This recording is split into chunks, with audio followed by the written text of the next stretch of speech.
नमस्कार, India TV देख रहे हैं आप। आपके साथ मैं हूं प्राची पाराशर। बुलेटिन में सबसे पहले बात अर्पिता की ब्लैक डायरी की। शिक्षा भर्ती घोटाले में पश्चिम बंगाल के कैबिनेट मंत्री पार्थ चटर्जी की करीबी अर्पिता मुखर्जी के घर से ईडी को बड़ा सबूत हाथ लगा है। ईडी ने अर्पिता मुखर्जी के घर से एक ब्लैक कलर की डायरी बरामद की है। बताया जा रहा है कि ब्लैक डायरी में 21 करोड़ कैश के राज छिपे हो सकते हैं। ब्लैक डायरी से यह भी खुलासा हुआ है कि अर्पिता मुखर्जी का फ्लैट शिक्षकों की अवैध भर्ती का केंद्र था। यहीं से शिक्षकों की नियुक्ति में धांधली के नेटवर्क का संचालन होता था। पहले दलाल के जरिए शिक्षक की नौकरी करने वाले आवेदकों से संपर्क साधा जाता था, उसके बाद प्रक्रिया शुरू होती थी। आपको बता दें कि अर्पिता मुखर्जी के घर से 21 करोड़ 20 लाख रुपए कैश बरामद हुए थे। तो आपको बता दें कि अर्पिता मुखर्जी के घर से एक बड़ा सबूत ईडी के हाथ लगा है। 21 करोड़ 20 लाख रुपए का कैश उनके घर से बरामद हुआ था। पुलिस लगातार पूछताछ कर रही थी और अब अर्पिता के घर से एक ब्लैक डायरी बरामद हुई है, जिससे कई अहम और चौंकाने वाले खुलासे हो सकते हैं।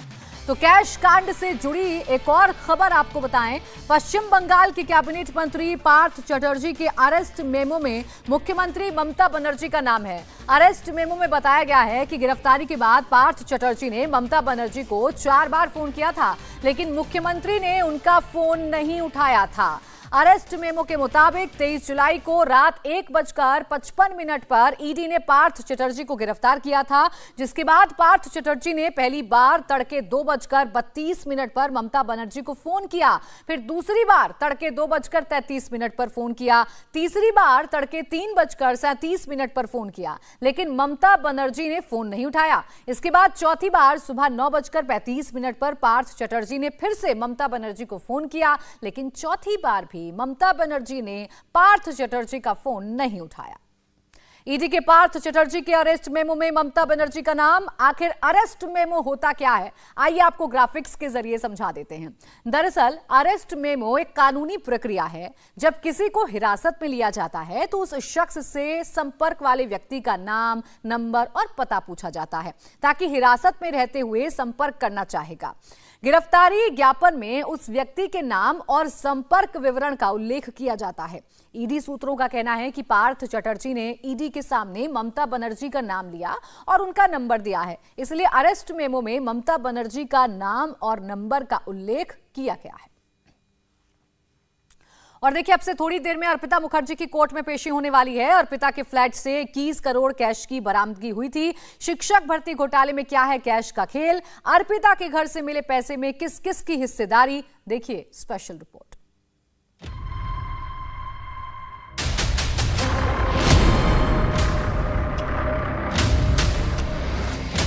बंगाली अभिनेत्री अर्पिता मुखर्जी को फिल्मों से उतनी शोहरत हासिल नहीं हुई जितनी उनकी गिरफ्तारी के बाद चर्चे हो रहे हैं। 21.20 करोड़ नकद, 79 लाख रुपए के सोने के आभूषण, 54 लाख रुपए की विदेशी मुद्रा, 22 मोबाइल ईडी ने अर्पिता मुखर्जी के घर से जब्त किए हैं। 21 करोड़ से भी ज्यादा की रकम अर्पिता मुखर्जी के घर से मिलने पर हर कोई हैरान है। सवाल यही है कि आखिर एक साइड बंगला हीरोइन के पास इतने पैसे आए कहां से।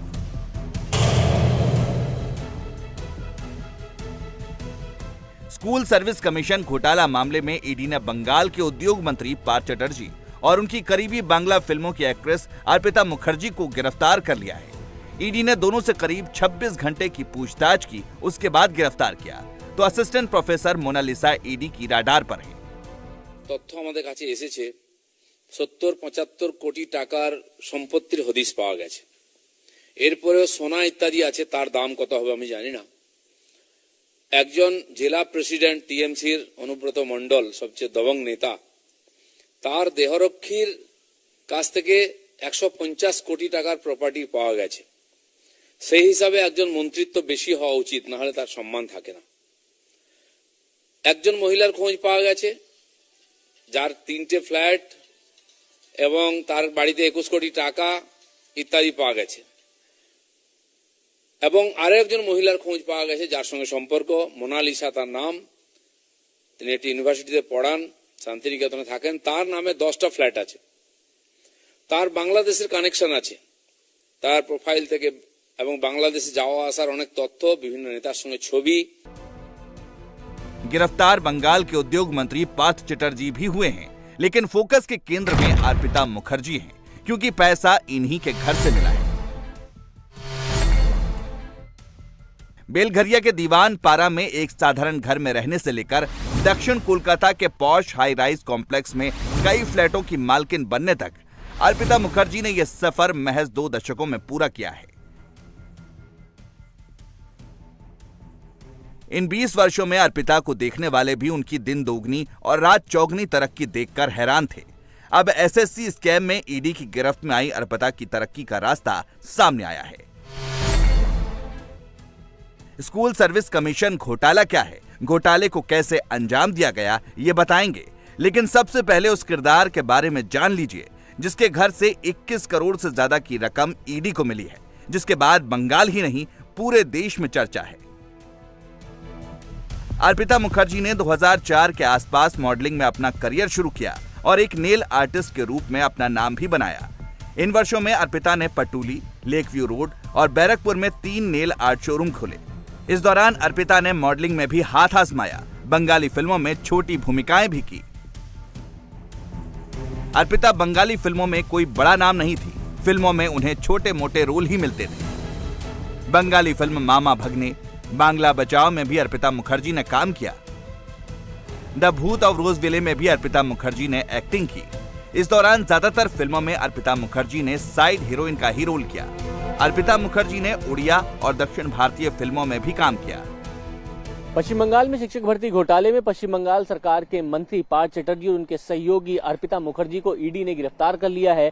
अर्पिता के पास से ही 20 करोड़ कैश मिले हैं। अर्पिता इसी अपार्टमेंट में रहती थी। सबसे बड़ी बात, जो जानकारों का कहना है कि अर्पिता का लाइफ स्टाइल इस तरीके का नहीं था। अर्पिता टॉलीवुड की एक साइड एक्टर हैं, लीड रोल में कभी उन्होंने काम नहीं किया, लेकिन जब कभी भी अर्पिता जहां कहीं भी शूटिंग के लिए आती थी तो वो लोकल ट्रांसपोर्ट से ही आती थी। इतना ही नहीं, अर्पिता के पास एक छोटी सी कार है। अर्पिता की मौसी यहाँ डोमजूर में रहती हैं। बहुत निम्न परिवार से अर्पिता आती है, लेकिन अब सवाल इस बात का उठ रहा है कि अर्पिता की लाइफ स्टाइल अचानक से कैसे बदल गई। करोड़ों के इस फ्लैट में अर्पिता कैसे आ गई, ये फ्लैट अर्पिता का ही बताया जा रहा है, और इतने पैसे अर्पिता के पास कैसे आ गए। कुल मिलाकर सहयोगी वो पार्थ चटर्जी की हैं, इस बात में कोई दो राय नहीं है, लेकिन अर्पिता की लाइफ स्टाइल बदलती चली गई और अर्पिता रातों रात इस कदर पैसे वाली हो गई कि जो पार्थ चटर्जी की जो काली कमाई थी, यानी जो तमाम पैसे आते थे, वो अर्पिता के पास ही रहते थे। और कुल मिलाकर जो 20 करोड़ रुपए इस घर से बरामद ईडी ने किए हैं, अब इस बात की तलाशी ली जा रही है कि ये 20 करोड़ रुपए पार्थ चटर्जी के अलावा वो कहां तक पहुंचाए जाने थे, क्योंकि सबसे बड़ा नाम अर्पिता का है और अब एक और महिला मोनालिसा का भी आ रहा है। इसका क्या रोल है, किस तरीके से पैसे को खपाया जा रहा था, कहां पैसा नीचे से ऊपर तक पहुंचाया जा रहा था, इस बात की छानबीन ईडी कर रही है। लेकिन अर्पिता का जो शुरुआती रहन सहन है, वो जो अचानक बदला, उसमें सबसे बड़ा योगदान इस पश्चिम बंगाल सरकार के मंत्री पार्थ चटर्जी का था। बताया जाता है फिल्मों में अपने सफर के दौरान ही अर्पिता मुखर्जी की मुलाकात मंत्री पार्थ चटर्जी से हुई। अर्पिता मुखर्जी 2019 और 2020 में पार्थ चटर्जी की दुर्गा पूजा समिति के प्रचार अभियानों का भी चेहरा रही। उन्हें नक्तला उद्ययन संघ कहा जाता है। पार्थ चटर्जी की समिति कोलकाता की सबसे बड़ी दुर्गा पूजा समितियों में से एक है। माना जाता है कि अर्पिता मुखर्जी दुर्गा पूजा कमेटी के जरिए पार्थ चटर्जी से जुड़ी हुई। नक्तला उद्ययन संघ की पोस्टर गर्ल कभी अभिनेत्री ऋतुपर्णा सेन गुप्ता होती थी।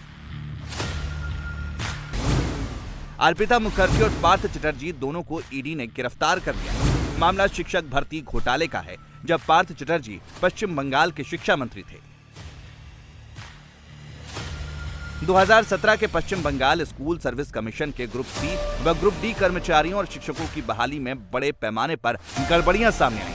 मामले की जांच कोलकाता हाईकोर्ट ने सीबीआई को सौंपी थी। इस मामले में रुपयों के लेन देन की जांच के लिए अब ईडी की एंट्री हुई है।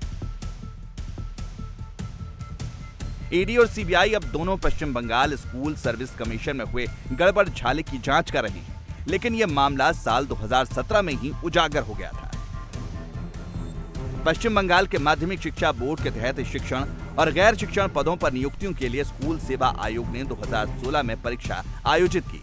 परिणाम आया 27 नवंबर 2017 को। परिणाम लिस्ट में एक परीक्षार्थी बबीता सरकार का नाम टॉप 20 में था और उन्हें 77 नंबर मिले थे, लेकिन बाद में आयोग ने सूची रद्द कर दी। इसके बाद जब दूसरी सूची आई तो उसमें बबीता का नाम वेटिंग लिस्ट में चला गया। लेकिन उनसे 16 नंबर कम यानी 61 नंबर पाने वाली शिक्षा राज्य मंत्री परेश अधिकारी की बेटी का नाम सबसे ऊपर आ गया। घोटाले की परत यहीं से खुलनी शुरू हुई। दूसरी सूची में जब बबीता का नाम नहीं आया तो बबीता के पिता हाईकोर्ट चले गए। उन्होंने कहा कि उनकी बेटी बबीता सबसे ज्यादा अंक लाई है, लेकिन उसको तरजीह नहीं दी गई, जबकि प्रदेश के शिक्षा राज्य मंत्री परेश सिंह अधिकारी की बेटी का नंबर कम था, उसके बावजूद उसको तरजीह दी गई। परेश सिंह अधिकारी की बेटी का नंबर 61 था, उसके बावजूद बबीता से ऊपर उसकी रैंक रखी गई और इसी बात की याचिका लगाई गई और याचिका में ये बात कहेगी कि कहीं ना कहीं इसमें घालमेल हुआ है, जिसके बाद हाईकोर्ट ने सीबीआई की जांच के आदेश दे दिए। जब ये घोटाला हुआ था तब अभी के उद्योग एवं वाणिज्य मंत्री पद पर काबिज पार्थ चटर्जी उस समय शिक्षा मंत्री थे। सीबीआई पार्थ चटर्जी से पहले भी 2 बार पूछताछ कर चुकी है। पहली बार पूछताछ 25 अप्रैल जबकि दूसरी बार 18 मई को पूछताछ की गई थी। कई वर्षों तक ये घोटाला बंगाल में चलता रहा। पैसों के एवज पे नियुक्तियां करना और हर स्तर पर ये काम टीएमसी के नेताओं द्वारा किया गया। ऐसे में कलकत्ता हाई कोर्ट के सामने ये पूरा मसला गया। कलकत्ता हाई कोर्ट ने तथ्यों और साक्ष्यों को देखा और पूरे प्रकरण को सीबीआई को सौंप दिया। उसके चलते सीबीआई ईडी इस पूरे प्रकरण की तफ्तीश कर रहे हैं और पिछले दिनों जिस प्रकार से एक बहुत बड़ी रकम राशि पार्थ चैटर्जी के सहयोगी के घर से मिली, करोड़ों रुपए के जवाहरात, सोना, कई प्रॉपर्टियों के डिटेल्स, तो सवाल खड़ा होता है कि इतना बड़ा भ्रष्टाचार हो रहा था और ममता बनर्जी उस पर चुप्पी क्यों साधे हुए थी। 23 जुलाई शिक्षक भर्ती घोटाला मामले में ईडी ने पश्चिम बंगाल के 2 मंत्रियों पार्थ चटर्जी और परेश अधिकारी के घरों पर भी छापेमारी की थी, जिसमें से पार्थ चटर्जी को ईडी ने गिरफ्तार भी कर लिया है और आगे की जांच जारी है। टीएमसी अर्पिता के घर से मिले पैसे पर तो कुछ नहीं बोल रही, सारे मामले से पल्ला झाड़ रही है। अब सवाल बीजेपी से पूछ रही है। ওয়াশিং মেশিনে ঢুকে যেত তাহলে আজকে ইডির যে তদন্ত হতো না বা কিছু খুঁজে পেত না। आज जो हालत है ऐसा लग रहा जो एजेंसी को बीजेपी चला रहा है। ईडी अगर इन्वेस्टिगेशन करेगा, ईडी का बयान चाहिए। ईडी बोल सकता है जो क्या इन्वेस्टिगेशन में मिला नहीं मिला। इससे पहले शुभेंदु अधिकारी अगर बोल रहे हैं जो ये अभी मिला है, इसके बाद ये मिलेगा, ये मिलेगा, ये मिलेगा, इसके मतलब है जो ईडी को पॉलिटिकली इन्फ्लुएंस किया जा रहा है। जो हम बोल रहे हैं वो ट्वीट से इसका प्रमाण हो रहा है जो ईडी को बीजेपी चला रहा है। टीएमसी कुछ भी कहे, शिक्षक भर्ती घोटाले में जांच के आदेश तो कोर्ट के, ईडी तो पैसे की जांच कर रही है और पैसा अर्पिता मुखर्जी के घर से मिला है, जो मंत्री पार्थ चटर्जी की बेहद करीबी है, तो सवाल तो उठेंगे ही।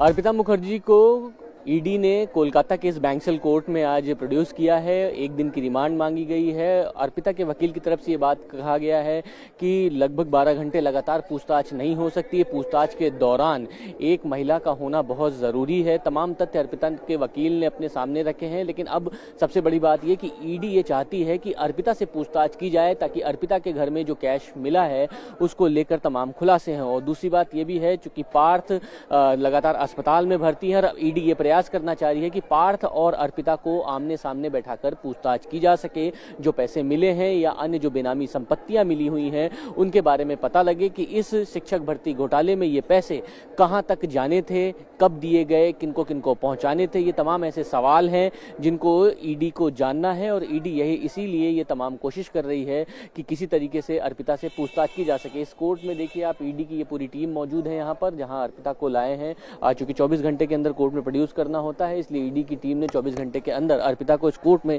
प्रोड्यूस किया है और आखिरकार एक दिन के लिए कस्टडी में ईडी ने लिया है और ये एक दिन पूरा पूछताछ के लिए रहेगा और ईडी पूछताछ करेगी अर्पिता से। और अर्पिता के वकील ने इस बात की मांग भी उठाई है कि जो पूछताछ होगी वो एक लेडी अफसर के दौरान होगी, चूंकि एक महिला है, एक्यूज्ड के तौर पर उसको पेश किया जा रहा है। पूछताछ में जबरदस्ती दबाव किसी तरीके का नहीं रखा जाएगा और अगर मेडिकली कोई जरूरत होती है तो उसके लिए पूरा सहयोग देने की जरूरत है। ये बात अर्पिता के वकील की तरफ से रखी गई है। अब इंतजार है कि पूछताछ में किस तरीके का खुलासा हो सकता है, कौन कौन बड़े नाम हैं जो इस पूरे स्कैम में सामने आएंगे।